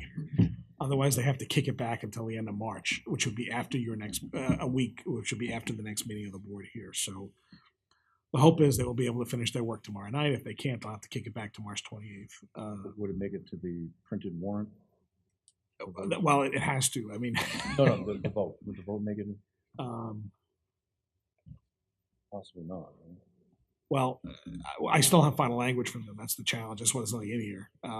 They were still working on final language, but we're really kind of down to the wire here. So I'm hoping that they can have their hearing tomorrow night. And they were down to, I think, some very small points. But that's just where that is. So fingers crossed the weather will not be so terrible that they can't meet tomorrow night. And if it is, it'll just have to kick back. And we are looking at April 11th as the absolute drop dead beyond the deadline date right now, if we have to go all the way to then. So I'd rather not if we don't have to, but because Regardless, the article itself will be on the warrant, whether or not. Well, if you have to, you haven't voted to put it there yet, but yes, it will be on there pending your board. What's the big issue right now? I don't think there was anything big. I think they were just talking about trying to clean up some of the definition issues that there's gross floor area. I mean, if I remember, Clark came to President Peter came to talk to advisory about this. Peter Matchik a couple of weeks ago as well, our town planner, and there were some there were nuanced things. The question is, do you count? So one of the issues with a house is there's space you can live in and there's just space, right? Mm-hmm. Now, right now the bylaw, the large home only covers residential floor area. It doesn't cover garages or space above the attic or attics. And that can be very big. That could be and sometimes those magically get finished, and then all of a sudden the house gets bigger. So the question is, do you just include everything inside the footprint of the house, regardless of whether it's because that does have to do with massing. Of course, the other question is basements. Well, does a basement count? Because no one's really going to see it. It's underground. Do you think this would? But it could also be blasting and stuff. You have to be bigger. Do you think this would probably be through them by then? Yeah, I think they're fairly. Why not if we can just place it on the warrant? I just don't have any language for you yet, though, so I wouldn't recommend you put anything on there It's yet. a pretty so- controversial piece of legislation. I'd really like to see it before we do anything with it. Yeah, I wouldn't recommend you, I wouldn't recommend doing anything yet, it's just not, but I'm just giving you an update as to where it stands. There are gonna be a lot of people checking in on this, and it's gonna be, Well, I just don't want to not make it to the warrant. yeah, no, I hear you. We can place it, we can always indefinitely postpone. Why don't we, I give it a little, we'll see where we are next week, so, and yeah, I think I think Mike in the audience was had a question.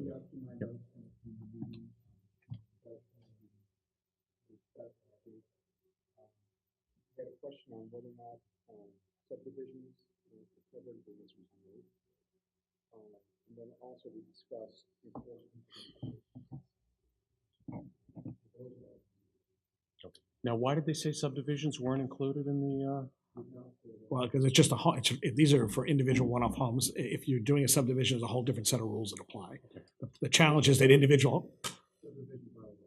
so individual homes don't get any of that review. That's the reason for this. Okay. The one-off home. So that's where they stand. So the zone, the marijuana forum is still scheduled for Thursday, and it looks like that should be fine. I'm still hammering out one final panelist, but I think we're good. How are we doing? I'm sorry, Dan. Yes. So I think we'll have a panel of 4. So we'll have a proponent. We'll have a discussion about the regulatory community, the regulatory setup. We'll have someone from the prevention community, which is Safe Harbor, and we will have the police chief speaking about the enforcement issues, and they revolve around things like it's a because of the way the federal government has come down on this. It's a cash business, and that becomes a potential issue. So that each speaker will have about 10 minutes, and there'll be time for questions. So the forum, I'm figuring about an hour.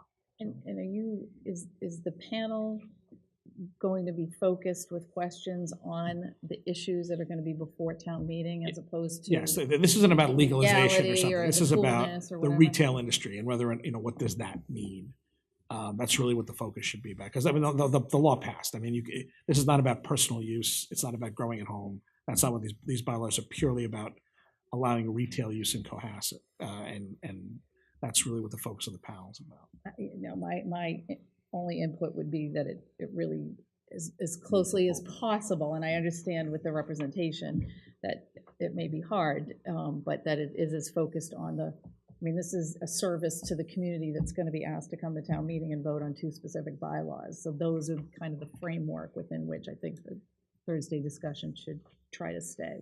That's my hope. And since no one else would do it, I'm apparently I'm know. moderating, so I'm glad you're moderating it. I'll try to stay out of the weeds. Good luck to you. I couldn't resist that. So. There's 3 articles. Yeah. Yes, there's a general bylaw, a zoning bylaw, and then the 23 is the temporary moratorium. yeah. If town meeting at this point, based on the town's vote, that's been teed up for a potential. I got 20, 22, 23. Yeah, it's 21, 22, 23. I gave you my 23 because there was another thing I noticed. I'm sorry. Well, to put Article 23 on the warrant? Well, at this point, they're all going to go on the warrant, but I think you should, again, after Thursday, you'll have a little bit more input. The advisory committee is also meeting, and their votes may have actually happened for you for Tuesday. Could you just give us the status of these in front of Planning have voted in favor of all 3. Oh, I see. Okay. The 2 of them that they have. The 21 was a general zoning, a general bylaw prohibition, so they didn't vote on that. That's just us. Yeah, they've already voted for 22 and 23. And they voted unanimously they in did. favor. Correct. Mike, has advisory started to talk about these articles yet? Okay. So they're going to come tomorrow, Thursday night. That was the plan, and be part of the forum. So we're running out of time, though, right? We're going to get one more we'll get 2 more bites of the apple, or one? One. Well, there's one final where we're leaving really for town hall. But if there's anything that's an emergency, we could do it that night. Otherwise, we're looking to try to wrap for next Tuesday if it's at all possible. All right. So you guys going to have all your information by next Tuesday? You haven't voted. His coat's still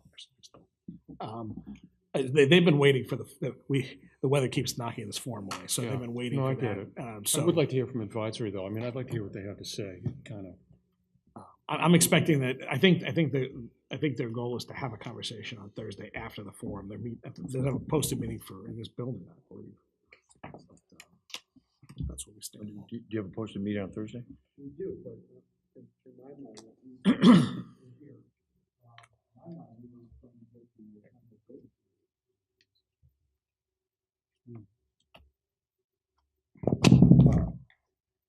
Not sure, because things have changed so much with the record. The agenda's been rescheduled. So, I mean, I'd just like to we may raise need- the idea that maybe we have one more selectmen's meeting, because it seems like next Tuesday is gonna be, Well, the 11th, April 11th is the next meeting. no, but so that we make the vote, we're running out of time, right? If could we do a Thursday night if we had to? Unfortunately, the only date between the 27th and the 11th is the 11th. We have not been able to get a quorum of the board, much less 5 of you together. So the 11th is the last day we could do things if we had to. But we can do everything we need to do that night. If we have to do other things that night, we'll do them that Yeah, I night. mean, so if we there have are to- there are still 2 more meetings. Okay. Because I think the selectmen need to hear from advisory on this. I mean, that's, That's the point. that's the point. Also, too, we ought to be able to have our deliberation and our votes so that they're written into the warrant, so that citizens can see that. That's one of our responsibilities. So rather than sending out a blank warrant, the citizens should see what we vote on, and that's another reason to do that, too. They do read it and call us. It's gotta be tight. On the 11th, we can get it in the warrant. That's what we're planning to do. Our printer is gonna probably have a We stroke. gotta be there, we need to get the job done on the 11th. And so I'm hoping that next Tuesday you could, I think a lot of the stuff. Stay you late and do it right that through. way, too. I have a kind of a tangential question, but the planning board votes are all 3-0. Are they There were- having issues with? The night they did it, I think they only had 3 members there. That's the reason. There have been other votes, right? Or did they do them? They all did them one all the night? same night. Okay. To answer your question, on the 22nd, we've got town hall, an update. We've got ladder truck repair, we've got the marijuana forum. It's all here with us. Then we have discussion of Article 20, large home review, water commission budget presentation. And then discussions on Article 3, the operating budget, and Article 8, proposed capital improvement. It's gonna be here till 2 in the morning. So we're gonna have to wait till the Oh, next. no, we're ending, it says right here, we're ending at 9:30. Good luck. The same guy does your agenda as does ours. huh? Yeah. Wishful Always thinking optimistic. here. But the marijuana articles are not on the agenda. Yes, we One have. of them. We have One. marijuana forum, 7 to 8. Oh, okay, so then you could potentially discuss, okay. It'd be great if you can get a vote to us from an advisory point of view, would be great. That would free it up. We get it done next Tuesday. And so again, so the Capitol's pretty close, and unfortunately, the chairman and vice chairman are both out of the country, but there was a meeting last night which I attended, and I'd say they're 80% through at this point. There's another 4 or 5 projects that just have to get finalized, so they voted a few more last night. They voted on 6 of the 8 schools, so I think it's very close. There's only a couple of things really left. I think a couple of things are gonna move to another year, which is the way things always work, so that's going along fine. Again, the weather's really been a rough run this month. It's been a challenge. When are they meeting again? Yeah, they're meeting Monday. They're basically meeting every Monday. I guess my what I would like to see before next Tuesday is all this information, capital budget information populated into the warrant, just so if we get on that topic. After Monday night, I'll have everything that they have. Okay.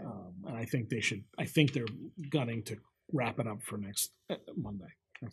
But is it possible to put in? I can give you everything by the end of the week that they've already voted on. I could do that. Yeah, or that you think is gonna end up on here, because I would like as complete a warrant as possible by Tuesday. And even if you come and say Monday, listen, they didn't approve the such and such, we're not gonna put it forward, that's fine, but at least I have a global sense of what we're gonna be looking at. I'm trying to get the same thing with CPC. I'm trying to get what's there. So I can maybe help you, but read my notes. anything you can give me, a lot of attachments to a lot of emails. I know that CPC is also meeting Monday. Yeah. Yeah, so it's gonna be a very busy couple of days. Quick turnaround time. And then we have the next week too. I mean, advisory's meeting the first week of April, I believe. Capital, if they need to, is meeting the first, well, they are meeting because That's they're the doing week town that hall. you can't. That's the week the selectmen We're just, just- we we're not just don't around. have enough. Unfortunately, there's no times. And I'm afraid, you don't want to meet on the 29th because the advisory is going to be meeting that night too, so it's not going to. And I don't advise a Friday meeting unless you really want to do one. So let's see what happens next Tuesday. So the warrant is you're 80% there, believe it or not. It may not seem that way, but you really are. We got the budget, we have the town, the large home review, we have the marijuana. The biggest things left are really, yes, it's CPC and capital. Okay. We got to get a presentation on the water budget, which will be next week, but we're meeting on that tomorrow, so hopefully that'll be very simple. And Town hall as well. the town hall, right? But town hall is the 11th, right? That's the big that's the last big piece. So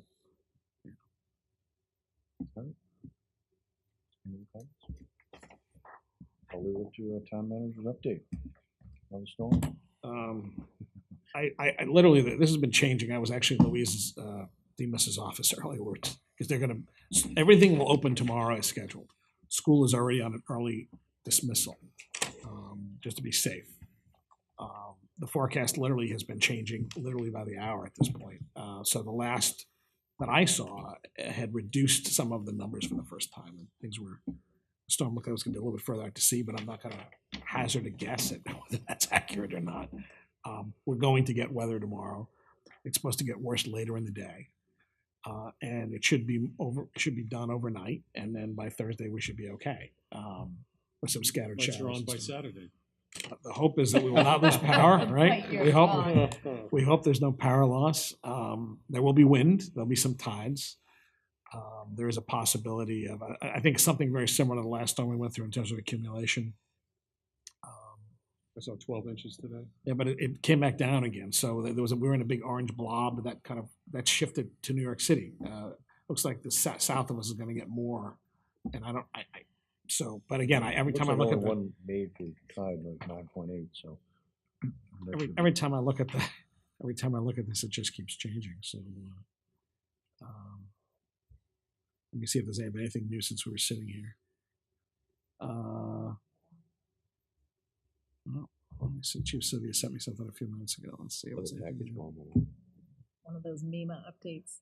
Yeah. So it's we're in a 6 to 12 inch band. That's a bit of my friends. Yeah, exactly. Wow, The heaviest snow is expected to start falling Wednesday night.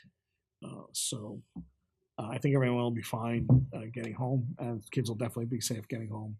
And we'll play Thursday as it goes. The plan is to be open. Schools really can't afford to have any more days off, or they're going to start eating into their April vacation. That's the next thing, because they've already pushed a week into June, and they're going to lose a week of camp at this point. So that's where we are. So otherwise, we made an offer and have an acceptance for a new health agent. I'll be hopefully excitingly introducing her in a couple of weeks.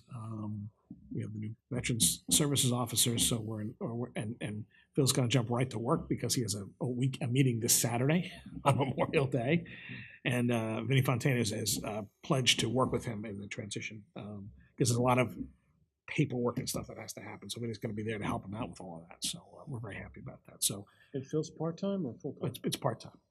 So he'll do some office hours. He'll be an advocate. He's very plugged into the veterans community, which will be great. He's great. But it's just a part-time. It's a part-time thing. We've talked about doing something regionally with Hull and Norwell at some point, but we'll have to see how that evolves. At this point, I'm very happy with. He's great. So. That's those are the two biggest. We've been looking for a health agent for months, and we're very fortunate to find someone who's making a transition from the private sector to the public, wants to go in a different direction. She's been she has a master's in public health. She's been an in-house scientist doing a lot of work. I mean, but it's very personal, and I think she'll is actually friends with a couple of health agents. Susan Sarni, our prior agent, is now running. Hingham's office has pledged out train her and mentor her, which so we're very excited about her joining the staff. And I think that, I think that's where we are. And, we're still negotiating with unions. And I won't go into any more detail outside of executive session other than everything's been going along pretty smoothly. So, so I'm going to keep, knock on wood. And state budget is also moving along. The last update I have on that is that they're seem to be a little bit behind. They have had some joint hearings. We don't expect to see a House budget till April now and a Senate budget till May. So they're a little bit delayed. Yeah, I think they're delayed because there's more money than they thought in the last 2 months, which a little more earmarks or cushions to place in various retirement funds and things like that, and rainy day funds, things like that. We'll hope. We'll keep our fingers crossed. So that's and then we have an executive session scheduled for next week to talk about some real estate matters and one other piece of potential litigation. So which I sent you a briefing on. So. That's my I'm going to put the issue of this with the citizen raised today on. I'm gonna look into that tomorrow. I'll look at that first thing in the morning, and then I'll get you an answer. Because I'll send you something. I just like to know what's going on. Oh yeah, and I do too. I will ask. I'll ask Jeff tomorrow morning and find out where we are. If it's if it's been on the conservation radar screen, there's got to be some tracking here. So at the moment, that's what I have for you. So. So about a half hour, 40 minutes before we began our meeting tonight, and 12 hours before the storm, several streets in Beechwood and Doane were out of power. So, and they're obviously in a considerable outrage based on anything I heard from messages and stuff that you all will be getting and so forth. But I just, it's pretty obvious that there's a problem here with our infrastructure. We discussed that, and I just hope we can figure out as a board how to make some effective noise or do something about this because the citizens of this town are looking to us to do so. You'll be hearing more about it if this outage stays out all night too for these people. But that's a whole section of town and this is the storm's hardly begun. So any of us who have lived in town for any number of years, which all of us have, these power outages are a more recent phenomenon. So I just think that we should not be, we should try to figure out some way to respond as a board or get something going that, if nothing else, just yell on behalf of the citizens to whoever we appropriately should be yelling at to get the infrastructure straightened out. So I reiterate that again, and I offer as proof the fact that power is already out in parts of the town, and I hope you enjoy discussing this with your constituents tomorrow during the day. Thank you. Chris, is any update on what's going on there? Because I didn't even know this. No, this apparently happened, according to the National Grid site, which Steve just showed me, it apparently happened just before we went into session tonight, and they're on their website claiming it'll be resolved by 9 o'clock. So when we get out of the meeting, I'll make a phone call. I just want to add to this because it's not just that section of town. We lost our electricity on Saturday night for almost an hour, and then all of our cable and everything went out. It was some wind the other day when I was supposed to be working from home, so I had to pack up and go to work. So I, it's not necessarily neighborhood specific. It's Saturday night. I have no explanation for why it went out, but it was out for a while, and it really, we need to, bark loudly. I mean, it's just not right. And I keep thinking, do we get refunds on our monthly charges?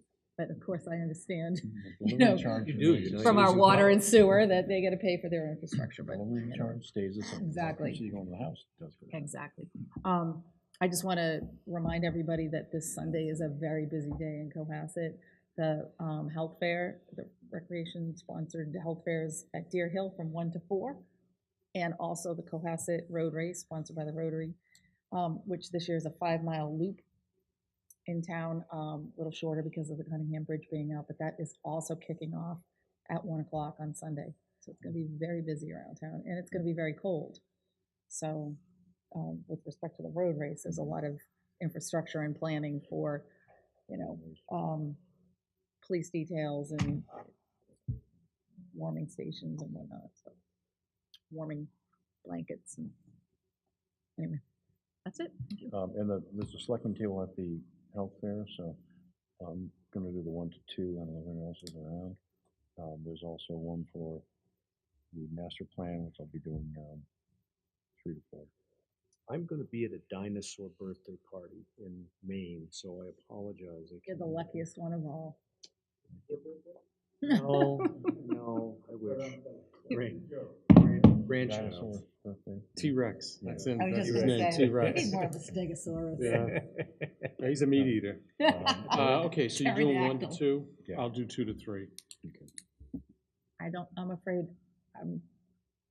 I'm stuck at the road race, but if I can help, I will come up there. Nothing for me. A couple of things. One that came up tonight, and I just, again, request that find a way to either put on an agenda or, if it's necessary to do it with an executive session, gaining a general understanding of if I got this right, the 83 Spring Street proposed piece that went before Concom. The issue is not with respect to Concom whatsoever, but whether or not the town has some risk based upon what was put before us tonight. It sure sounds like it deserves its own discussion. So that'd be, With the legal would be the reason for doing that? Potential Potential litigation, I would think. If we've, but I'm not going to get into it. It's not on our agenda, but that's the point. I want to make sure that we don't skim it. Okay? We've done a very good job over the past 5 or 6 years identifying issues before they became big. And this is one that I think has all the potential on earth to become big. Second, I saw before I arrived this evening your email, Chris, that we've got a proposed executive session for next meeting. No, I think we're gonna do one at 6:30, that's the plan. That's okay, so that's, Yes. that, thank you, that's all I wanted to Yep. know. And the 3 items that are those that you enumerated. And then last but not least, a question for you. What is the construction status on Cunningham Bridge? So the last, we're waiting for this, a more formal report. The last we've heard, they've actually been, believe it or not fallen terribly far behind, even despite the weather. They actually had people continuing to work, divers and things, even after the storms. I mean, they lost some time from the actual weather and the storms themselves, but they're still been plugging along well. There seemed to be some concern about the bridge railings, but that wouldn't necessarily prevent at least partial operation of the bridge. So structurally, what I've been told is they're still fairly, no one, Brian is at, but it was just up there the other day, Brian Joyce, and they refuse to be exactly pinned down, but the state is working very closely with them to determine exactly where they are. But the reports so far are that other than the delays in some of the prep for the railing itself, the project itself seems to be pretty close to schedule. Had we hired? Yeah. Yes. He's still attending meetings regularly too. So I'm just waiting for an update from him as well, Mr. Murray. Thank you. I could not for the life of me draw his name back. So, all right. I mean, if he is still, I'm trying to think of the word is engaged. It's not engaged, but he's representing the town's still a interest on the consultant to the project. town. He's consultant to the town. It would be helpful if he could give us a 1-page executive summary of where we stand. That'd be great. That's a really good idea. Yep. Yeah, I'm expecting. I think I have to double check if it's this week. I mean, the weather's also kind of screwed up some of the regular meetings they've been holding on site. We did work out the one issue that was lingering. The state had some concerns. We had to literally send them a letter confirming the town meeting did approve the $100,000. So we're all good with that. So they're all happy now. So that part is fine. So, okay. But I will, the minute I get something, I'll be happy to share it with everybody. Thank you. All I have is just the healthcare and the road race. Just be careful on that Sundays, this Sunday. it's gonna be a busy day in town, so just drive carefully. Watch for the runners and come to the health fair, because there's a lot of things going on. You can get your stickers there for the facility stickers. They are earlier than last year, so please get them before the end of the month. And there's skin cancer screening and a few other things. A lot of things are going on at that meeting, so that's it's a good group and a good location, good time, good weather. That's all I have. Anything else? Okay. I'll ask for the motion to adjourn. So moved. All in favor? Aye. Good night. Good night, Mike. Thank you, Mike. See you tomorrow. Are you going tomorrow?